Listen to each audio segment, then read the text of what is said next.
Le Flash Info avec le centre de stockage de la Manche. Du changement à la tête de Naval Group Cherbourg, le directeur du site Alain Morvan quitte ses fonctions qu'il occupait depuis 2015. L'ancien patron de la centrale nucléaire de Flamanville retourne chez EDF. Il est remplacé par Jean-Luc France, actuel directeur du site de Nantes-Indre, spécialisé dans la propulsion des navires. Jean-Luc France qui aura pour mission de poursuivre le programme Barracuda qui prévoit la fabrication de 6 sous-marins pour la Marine nationale. Il aura aussi la charge de mener à bien les travaux pour les contrats étrangers et de continuer les études en vue d'une 3e génération de sous-marins nucléaires lanceurs d'engins. 5 voitures impliquées dans un carambolage hier matin sur la D901 à hauteur de Branville-Hague. 2 personnes ont été légèrement blessées et l'une d'entre elles a été évacuée vers l'hôpital de Cherbourg pour des examens de contrôle. Un accident qui a provoqué d'importants ralentissements.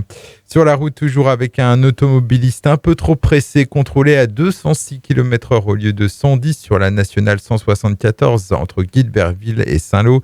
C'était hier matin, peu après 10h30. Son permis de conduire a été retiré. Il devra répondre de cet excès de vitesse devant la justice. Bonne nouvelle pour le manoir du Tour à Aumonville-la-Rogue. La commune de Lague a trouvé un nouvel exploitant pour l'hôtel-restaurant en plein cœur du site. Les clés ont été remises le 27 mai dernier. Ils espèrent ouvrir dès que possible. Le nouvel exploitant qui lance d'ailleurs un appel pour des postes salariés en service et aide en cuisine. Sport en basket, l'arrivée de Yann Volmier au BC Hague. La saison prochaine, l'ancien entraîneur de la glacerie aura en charge l'équipe première féminine. Les Haguaises qui accéderont à la Nationale 2 après que les Écures-de-Villers aient l'effectif trop limité et renoncé à jouer à cet échelon.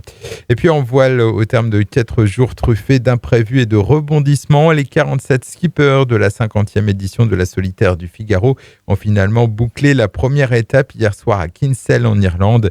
C'est Johan Richomme qui s'impose. Le Cherbourgeois Alexis Loison termine 27e. Le Flash Info vous a été présenté par Landra, centre de stockage de la Manche à Digulleville. Pour en savoir plus et visiter notre centre, 0810 120 172, coup d'un appel local.